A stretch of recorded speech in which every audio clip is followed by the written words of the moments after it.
Bonjour à tous. Alors pour ce travail, nous avons besoin de cure-dents, voyez. Et puis j'ai pris un petit bout de pâte à sel. Si vous avez de la pâte à modeler, ça marche aussi. Et avec ces cure-dents, eh bien je vais en prendre quelques-uns comme ça que je vais sortir. Et on va commencer par faire un triangle. Comment on pourrait faire un triangle avec ces cure-dents? Donc déjà on peut se demander est-ce que j'ai besoin de tout ça pour faire un triangle? Ou est-ce qu'il m'en faut encore? Combien il faut que je prenne de cure-dents pour faire un triangle? Donc les papas, mamans, vous pouvez déjà laisser votre enfant réfléchir un petit peu, mettre pause, pour pas qu'il voit la suite de la vidéo, et puis qu'il fasse des essais en fait, et qu'il se trompe. Voilà. Donc à moi je continue et je donne la réponse, mais vraiment prenez le temps de mettre pause et de les laisser un petit peu comme ça essayer toutes les solutions qu'ils ont envie, même s'ils font des erreurs, je vous rappelle que c'est comme ça qu'ils vont apprendre.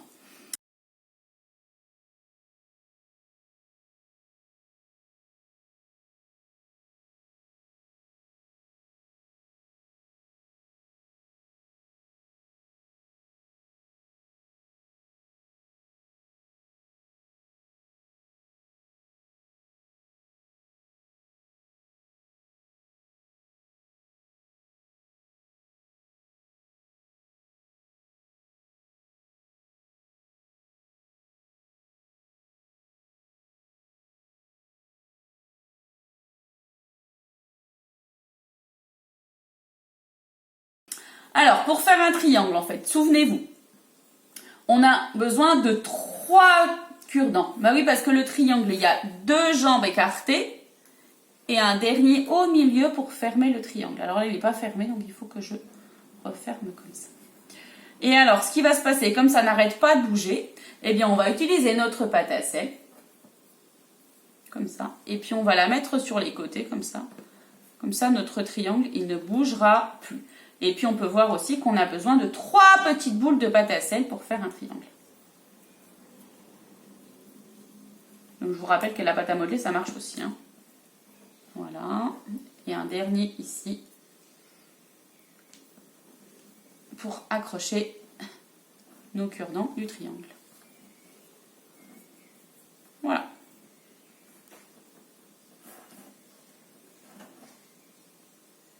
Ma pâte à sel est un peu vieille, alors elle marche plus trop, mais sinon il faudra en refaire. Voilà. Ensuite, comme on a appris les triangles, vous vous rappelez qu'on a appris d'autres choses. Qu'est-ce qu'on a aussi appris? Souvenez-vous. Qu'est-ce qu'on pourrait faire encore avec notre cure-dent? Ah oui, il y a eu des carrés. Alors, même question. Est-ce que combien je dois prendre de cure-dent pour faire les carrés? Est-ce que là, je vais y arriver? Est-ce qu'il m'en faut encore? Est-ce que j'en ai trop? Vous mettez pause et vous laissez votre enfant essayer des choses avec les cure-dents.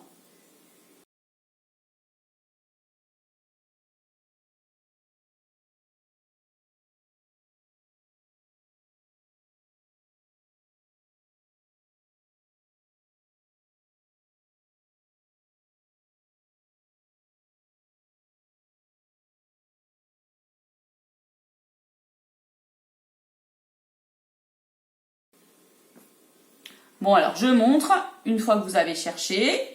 Et oui, les cure-dents pour le carré, il y en a un en haut, un en bas et 2 sur les côtés.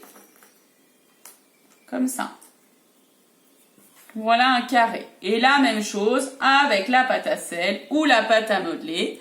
Eh bien, on va pouvoir accrocher comme ça nos cure-dents ensemble pour que ça ne bouge plus. Et pareil, il m'en faut 4 parce que ça pique 4 fois pour le carré.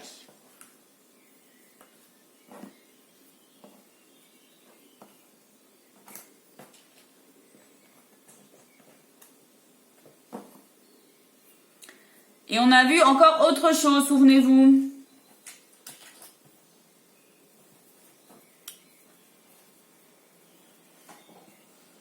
Alors, si vous avez dit un rond, à votre avis, est-ce que je peux faire un rond avec les cure-dents comme ça? Bah non, pas vraiment. Hein. On peut pas parce que, en fait, avec les cure-dents, on peut faire que des choses qui piquent au bout là. Hein, tout ça, là, on a mis la pâte à sel, on le voit pas trop, mais c'est les endroits où ça pique. Et le rond, il pique pas. Donc, je peux pas le faire avec les cure-dents. Mais il y en a encore un autre qu'on peut faire avec les cure-dents qu'on a vu ensemble avec le Kim la dernière fois dans notre jeu. Bah oui, c'est le rectangle.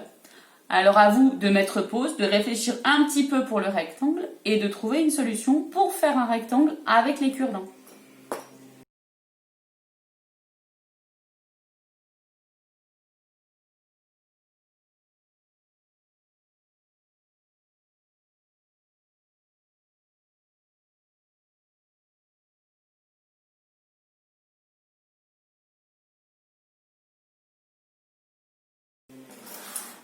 Alors, ma solution à moi, c'est vrai que le rectangle, on a envie d'en prendre 4 comme ça. Hein? Mais alors, le problème, si on fait ça, c'est qu'en fait, on n'a pas fait un rectangle. On a fait un carré. Parce que en fait, le carré, lui, c'est tout pareil. Tous les côtés sont pareils. Et le rectangle, non. Il est un petit peu allongé. Alors, il va falloir qu'on allonge. Alors, pour allonger le rectangle, eh ben, la solution, c'est d'en mettre 2 comme ça, par exemple. Et voilà. On aurait pu aussi le faire dans l'autre sens. Hein. Par exemple, on aurait pu faire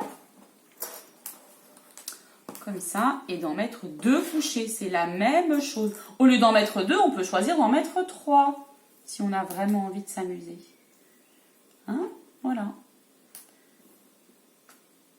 Et de la même manière, on ajoute nos petits bouts de pâte à sel pour accrocher nos cure-dents pour pas qu'ils bougent. Voilà.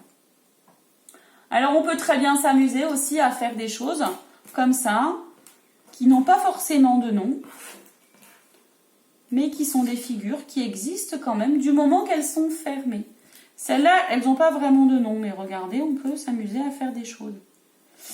Voilà, donc essayez-vous de votre côté de me faire des carrés, des triangles, des rectangles avec les cure-dents et votre pâte à sel, et peut-être de créer d'autres formes rigolotes qui n'ont pas forcément de nom pour l'instant, mais du moment qu'elles sont fermées, qu'on ne peut pas rentrer dedans et qu'elles sont faites avec des cure-dents qui sont tout droits, eh bien ça marche. C'est de la même famille que le carré, le triangle et le rectangle. Et bien voilà, alors à vos cure-dents, à votre pâte à sel, et bien sûr, j'attends vos photos avec impatience pour voir comment vous avez bien travaillé. À bientôt!